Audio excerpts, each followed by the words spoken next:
জনাব চিন্ময় কৃষ্ণ দাসকে সম্প্রতি অনেকেই হয়তো চিনেছেন আমার মতো। আমি আগে তাকে চিনতাম না, কিন্তু সম্প্রতি চিনেছি। আমরা খেয়াল করেছি সাম্প্রতিক সময়ে শেখ হাসিনার পতন এবং পালিয়ে যাওয়ার পর হিন্দু সম্প্রদায়ের মানুষ নানান দাবিতে ঢাকায়, চিটাগংয়ে এবং সম্প্রতি রংপুরে সমাবেশ করেছেন। সেই সমাবেশে এই জনাব চিন্ময়কে আমরা বক্তৃতা করতে শুনেছি। তার যে বক্তৃতা, তার সেই বক্তৃতার কারণে তিনি আমাদের সামনে এসে হাজির হয়েছেন, সাক্ষাৎকারও দিচ্ছেন। সেই চিন্ময় আজ গ্রেফতার হয়েছেন। নিউজে নিশ্চয়ই অনেকে খেয়াল করেছেন, তিনি ঢাকা বিমানবন্দর থেকে গ্রেফতার হয়েছেন। তিনি চিটাগং যাচ্ছিলেন। তাকে ডিবির একটা দল গ্রেফতার করে এবং ডিবি জানায় যে পুলিশের কোনো একটা জায়গা থেকে তাদেরকে গ্রেফতার করার আবেদন করা হয়েছিল, তারা করে তাদের কাছে হস্তান্তর করবেন। জনাব চিন্ময় সাম্প্রতিক সময় যে ধরনের কথা বলছিলেন সেটা নিয়ে আমার গুরুত্বপূর্ণ অবজারভেশন আছে। আমি আসলে একটা ভিডিও রেকর্ডও করেছি এটা নিয়ে দুদিন আগে, কিন্তু এর মধ্যে অনেক ইস্যু থাকার কারণে সেটা পোস্ট করা হয়নি। আশা করছি কাল সকালে পোস্ট করব, সেখানে আমি এটা নিয়ে বিস্তারিতভাবে কথা বলেছি। কিন্তু তাকে গ্রেফতার করা হলো কেন এবং এটার তাৎক্ষণিক প্রতিক্রিয়া কি হতে পারে? আমি প্রথম আলোতে দেখলাম যে নিউজটা এসছে, সেখানে তার সম্পর্কে যেটা বলা হচ্ছে, তাকে সম্মিলিত সনাতনী জাগরণী জোটের মুখপাত্র উনি হচ্ছেন, তাই ওনার পদ এখন পুণ্ডরিক ধামের অধ্যক্ষ চিন্ময় কৃষ্ণ দাস ব্রহ্মচারী। উনি ইসকনের সদস্য ছিলেন, খুবই গুরুত্বপূর্ণ সদস্য, কিন্তু প্রথম আলোর এই রিপোর্টে দেখলাম যে তাকে সম্প্রতি নাকি বহিষ্কার করা হয়েছে। ওই চট্টগ্রামে কিছু ঘটনা ঘটেছে, এই বহিষ্কারটাকে আমরা আসলে খুব সিগনিফিক্যান্টলি না দেখে এটা এক ধরনের তাৎক্ষণিক প্রতিক্রিয়া হিসেবে দেখতে পারি। যাই হোক, উনি ইসকনের সদস্য। যাই হোক, সাম্প্রতিক সময় ইসকনকে নিয়ে পাল্টাপাল্টি মন্তব্য, প্রতিক্রিয়া, স্ট্যাটাস, হামলা, এটা নিয়ে অনেক ঘটনা ঘটেছে। সেই প্রেক্ষাপটে তিনি খুবই আলোচিত। এবং যখন একজন হিন্দু নেতাকে গ্রেফতার করা হয় এভাবে, মানে হিন্দু নেতা কথাটা এই কারণে বলছি, তিনি ইসকন মোটেও হিন্দু ধর্মের কোনো বিষয় না, এটা একটা সাংস্কৃতিক সংগঠন হিসেবে তারা দেখানোর চেষ্টা করে, এবং এটা মূলত আসলে একটা হিন্দুত্ববাদী, মানে হিন্দু ধর্ম আর হিন্দুত্ববাদ ডিফারেন্ট জিনিস, আমরা এটা জানি। যাই হোক, সেই ইসকনের নেতাকে যখন গ্রেফতার করা হয়েছে, এটার পোর্ট্রেয়াল কেমন হবে গ্লোবালি, বিশেষ করে ভারতে, এবং ভারত সেটাকে বাইরে সেল করবে। সুতরাং চিন্ময়ের গ্রেফতারটা খুবই ট্রিকি ছিল। আমি আশা করতে চাই সরকার সব দিক যথেষ্ট ওজন দিয়ে ঠিকঠাক করেছে, কারণ সাম্প্রতিক সময়ে বাংলাদেশে হিন্দু সম্প্রদায়ের উপরে হামলা হচ্ছে, এই ন্যারেটিভ ভারত তৈরি করার চেষ্টা করেছে, এবং কমিউনাল হামলা আমরা বহুভাবে এটাকে প্রটেস্ট করে দেখেছি, এবং বাংলাদেশ থেকেও যে খুব ভালোভাবে এটাকে কমিউনিকেট করা গেছে, নট নেসেসারিলি।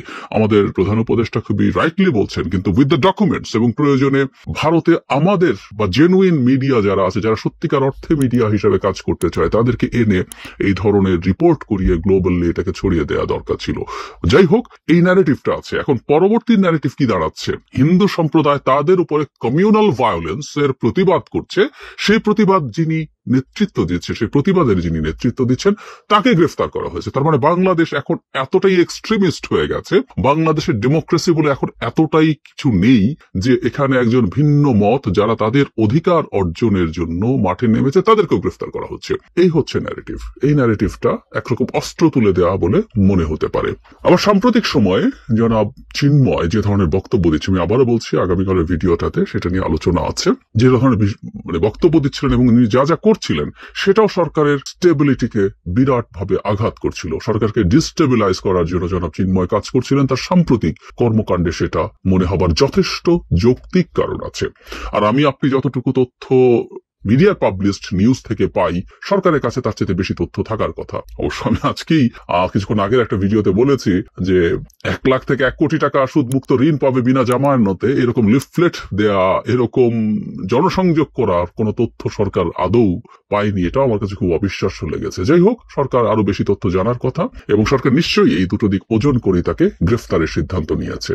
আমি আশা করি তারা এটা রাইটলি করেছেন। কিন্তু এখানে একটা খুব গুরুত্বপূর্ণ কাজ আছে। যারা চিন্ময়ের গ্রেফতার, যে একজন হিন্দু সম্প্রদায়ের নেতা, যিনি হিন্দু সম্প্রদায়ের অধিকার নিয়ে ফাইট করছেন বলে অ্যাপারেন্টলি সেল করার চেষ্টা করা হবে, সেটা যে ঠিক না। তাকে যে গ্রেফতার করা হয়েছে তার পিছনে কি ভ্যালিড রিজনস আছে, সেই তথ্যগুলো সবাইকে জানানো। এর মধ্যে আমরা দেখেছি হিন্দু সম্প্রদায়ের বেশ কিছু মানুষ, তাকে যে থানায় নেওয়া হয়েছে, সেখানে রাস্তা ব্লক করেছেন শাহবাগে, যান চলাচলে বিঘ্ন ঘটেছে, শেষ পর্যন্ত সেটাকে সরিয়ে দেয়া গেছে। হিন্দু বৌদ্ধ খ্রিস্টান ঐক্য পরিষদ ইনস্ট্যান্টলি এটা নিয়ে বিবৃতি দিয়েছেন। মানে আমি এটাও খুব অবাক হই, শুধু তাদের সম্প্রদায়ের একজন মানুষ, তাদের যে পরিষদ আছে সেখানকার অন্তর্ভুক্ত একটা ধর্মের পরিষদের একজন মানুষ গ্রেফতার হয়েছেন, সেটার জন্য ইনস্ট্যান্টলি স্ট্যাটাস দিয়ে দেবেন।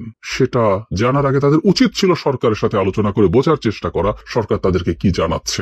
এই হিন্দু বৌদ্ধ খ্রিস্টান পরিষদই বেনজির যখন গোপালগঞ্জে হিন্দু সম্প্রদায়ের শত শত একর জমি দখল করছিলেন, টু শব্দও করেননি, তারা জানতেন না, তার চোখ বন্ধ করেছিলেন, নিশ্চিতভাবেই ছিলেন। পরে যখন প্রকাশিত হলো তারপর তারা সেখানে গিয়েছে, সেখানকার হিন্দু সম্প্রদায়ের মানুষ কিছুই জানায়নি। I don't believe. সেসব সংগঠনের কর্মকাণ্ড নিয়েও প্রশ্ন তোলার সুযোগ আছে। যাই হোক, সেদিকে যাচ্ছি না। সরকারের আসলে উচিত হবে টু কমিউনিকেট, আমাদের হিন্দু সম্প্রদায়ের অন্য মানুষ যারা আছেন, পরবর্তী পর্যায়ের নেতা যারা আছেন, তাদের সাথে বসা, তাদের সাথে কথা বলা, কমিউনিটিতে মানুষকে পাঠানো, সাধারণ মানুষ, মাঝারি পর্যায়ে যারা আছে নেতৃত্বের, বা এমনকি জাস্ট একেবারে একজন হিন্দু সম্প্রদায়ের মানুষ যিনি কোনো সংগঠনেও নেই, তাদের সাথে যোগাযোগ বৃদ্ধি করার চেষ্টা করা যে কোন গ্রাউন্ডে জনাব চিন্ময়কে গ্রেফতার করা হয়েছে।